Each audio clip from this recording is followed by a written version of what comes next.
Praise the Lord.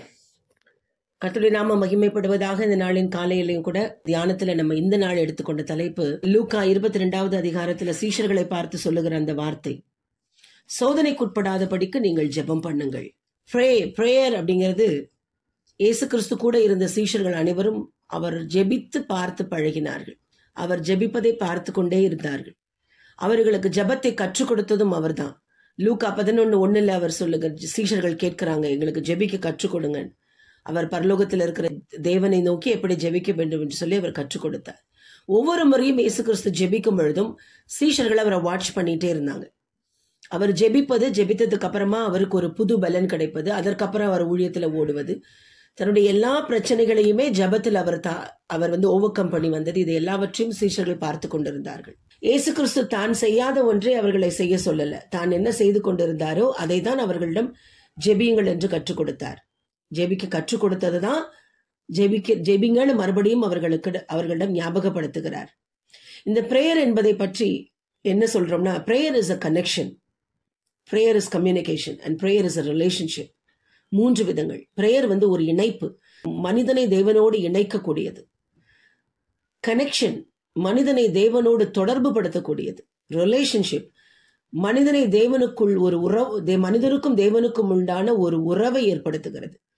இந்த prayer என்பது வெறுமனை ஏதோ கில்ட் வரும் பொழுது, நமக்கு குற்ற உணர்வு வரும் பொழுது மன்னிப்பு கேட்பதற்காகவோ, அல்லது நமக்கு பாரம் அதிகமாயிடுச்சு, பேர்டன் அதிகமாயிடுச்சு, அதனால போய் நம்ம ஆண்டவருடைய சமூகத்தில் உட்கார்ந்தோம்னா நமக்கு பேர்டன் சரியாயிடணும் அப்படிங்கிற காரணத்துக்காகவோ, அல்லது நமக்கு நிறைய தேவைகள் இருக்கு அதெல்லாம் ஆண்டவர்கிட்ட போய் சொல்லணும் அப்படிங்கிறதுனாலயோ நாம் ஜெபிக்கிறவர்களாய் இருக்கக்கூடாது. பிரேயர் என்பது தேவன் நமக்கு கொடுத்த ஒரு பெரிய கிஃப்ட்.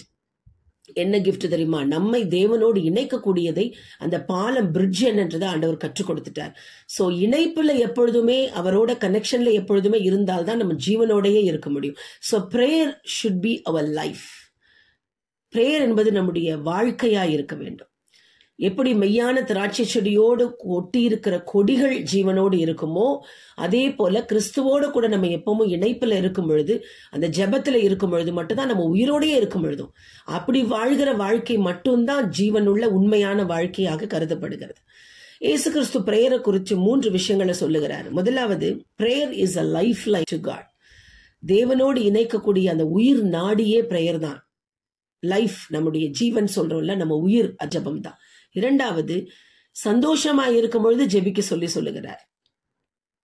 இது கொஞ்சம் வித்தியாசமா இருக்கும். எப்பொழுதுமே ஜெபம் அப்படிங்கறது நம்ம எந்த நேரத்துல தேர்ந்தெடுப்போம்?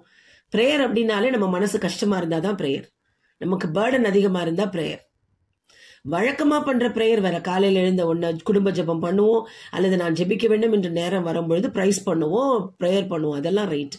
பட் எப்பொழுது நம்ம ரொம்ப சந்தோஷமா இருக்கமோ அப்பொழுது ஜெபிக்கிறது கொஞ்சம் கான்ட்ரடிக்டரியா தான் இருக்கும். நேற்று பார்த்த மாதிரி கொஞ்சம் முரண்பாடா இருக்கும். பொதுவா சந்தோஷம் இருக்கும் போது ஈஸியா ஏசப்பாவை பிரைஸ் பண்ணிட்டு அடுத்த வேலையை தான் பார்ப்போமே ஒழிய, அப்போ போய் முழங்கால் போட்டு ஆண்டவர்கிட்ட ஒரு நன்றி சொல்லிடுவோமே, ஒரு ஜோம் பண்ணிடுவோமே அப்படிங்கிறது நமக்கு நிச்சயமா தோணாது. Practically it is very true. ஆனாதான் ஜெபிக்கிறது, நம்ம சந்தோஷமா இருக்க வேண்டும், இருக்கும் பொழுது ஜெபிக்க சொல்லுகிறார். அடுத்து, மற்றவர்களுக்காக ஜெபிக்கிற ஜெபம். எப்பவுமே உபவாச ஜெபம் அப்படின்னா மற்றவர்களுக்காக ஜெபம் பண்ணுவோம். ஏன்னா விண்ணப்பம் சொல்லுவாங்க, நம்ம ஜெபிப்போம். ஒரு நைட் பிரேயரா, அப்பொழுது மற்றவர்கள் விண்ணப்பம் சொல்லுவாங்க, ஜெபிப்போம். நம்மள எத்தனை பேர் ரெகுலராகவே நம்மோடு இருக்கிறவர்களுக்காக, நம்ம குடும்பத்தினருக்காக, நம்முடைய மற்ற உறவினர்களுக்காக, சபை நம்மளோட கூட இருக்க சக விசுவாசிகளுக்காக, நண்பர்களுக்காக, நம்மோட வேலை பார்க்கிறவர்களுக்காக தினந்தோறும் அவருடைய பெயரை சொல்லி ஜெபிக்கிறோம் என்பதை யோசிச்சோம்னா, நம்ம தேவை சொல்லும் போது ஜெபிப்போம். ஏதாவது ஒண்ணுக்காக ப்ரே பண்ணிக்கோங்கன்னு சொல்லும் பொழுது, அவங்களோட நம்ம ஜெபிக்க உட்காரும் பொழுது அவங்களுடைய ஞாபகம் வரும், உடனே நம்ம ஜெபிப்போம். ஆனால் நம்முடைய வழக்கமாகவே வைத்திருக்கணும். That should be our habit. எப்படி தெரியுமா? எப்பெல்லாம் ஜெபிக்கிறோமோ அப்பெல்லாம் இது நம்ம ஜெபிக்கணும். சந்தோஷமா இருக்கும் பொழுது எப்படி ஜெபிக்கிறோமோ, நம்முடைய தேவைகளுக்காக எப்படி ஜெபிக்கணும்னு நினைக்கிறோமோ, அதே போல மற்றவர்களுக்காகவும் ஜெபிப்பது நம்ம வழக்கமாய் வைத்திருக்கணும். அதுதான் தேவன் செய்தார். இயேசு கிறிஸ்து அவர் செய்யாத ஒன்றையுமே நம்ம செய்ய சொல்லல. He is the powerful example for our prayer. நம்ம எப்படி ஜெபிக்க வேண்டும் என்பதற்கு ஒரு வல்லமையான உதாரணமே இயேசு கிறிஸ்து தான். சிலுவைக்கு போறதுக்கு முன்னாடி அவர் ஜெபித்ததுனால பலன் பெற்றார். ஏஞ்சல்ஸ் தேவதூதர்கள் அவர்களுக்கு பலன் கொடுத்தார். அதே போலதான் ஒவ்வொரு தடவும் எப்பொழுதெல்லாம் நம்ம ஜெபிக்கிறோமோ அப்பொழுதெல்லாம் நமக்கு வேண்டிய எல்லா பலனையும், நம்ம ஃபேஸ் பண்ணக்கூடிய எல்லா தைரியத்தையும் கர்த்தர் கொடுப்பார். மற்றவர்களுக்காக ஜெபிக்கும் பொழுது நிச்சயமாய் தேவன் அந்த ஜெபத்தை கேட்பார். சிம்பிளா ஒரே ஒரு லைன்ல சொன்னோம்னா prayer is a blank check அப்படின்னு சொல்றாங்க. blank check. உங்க கையில ஒரு சைன் பண்ண blank செக் கொடுத்தா நமக்கு வேணுங்கிறதெல்லாம் ஃபில் பண்ணிப்போம்ல. கொஞ்சமாவா ஃபில் பண்ணுவோம் அந்த செக்கை? இல்லையே. நமக்கு அதான் செக்கு கையில கொடுத்தாச்சு, அந்த செக்கை ஃபில் பண்றது நம்ம வேலை. நம்ம அதை யோசிக்கவே மாட்டோம், எவ்வளவு வேணாலும் ஃபில் பண்ணிப்போம். That is it. That is prayer. Prayer is a blank check which is given to us. கையில blank செக் கொடுத்தாச்சு, இப்ப நம்ம ஃபில் பண்ணணும். என்ன கொடுத்தாலும் ஃபில் பண்ணிக்கலாம், எப்படியெல்லாம் ஃபில் பண்ணணுமோ அப்படியெல்லாம் ஃபில் பண்ணிக்கலாம். So prayer is a connection between God and man. நமக்குள்ள தொடர்பு, நம்முடைய இணைப்பு, நம்முடைய உறவு, இது எல்லாவற்றுக்கும் அடிப்படையே ஜெபம் மட்டும்தான். ஸோ இந்த ஜெபத்தை தான் கர்த்தர் செய்ய வேண்டும் என்று சொல்லி நம்மகிட்ட விரும்புகிறார். கஷ்டம் வரும்பொழுது மட்டும் போய் ஆண்டவரை கேட்கறது இல்லை, ஜெபிக்கிறது இல்லை. எப்பொழுதெல்லாம் நம்ம உயிரோடு இருக்கோம்னா ஜெபிச்சாதான் நம்ம உயிரோடு இருக்கோம்னே அர்த்தம். இஃப் அட் ஆல் நம்ம ப்ரே பண்ணல, நம்மள்ட்ட ஜெபம் இல்லைன்னா நம்ம உயிரோடே செத்தவர்கள்.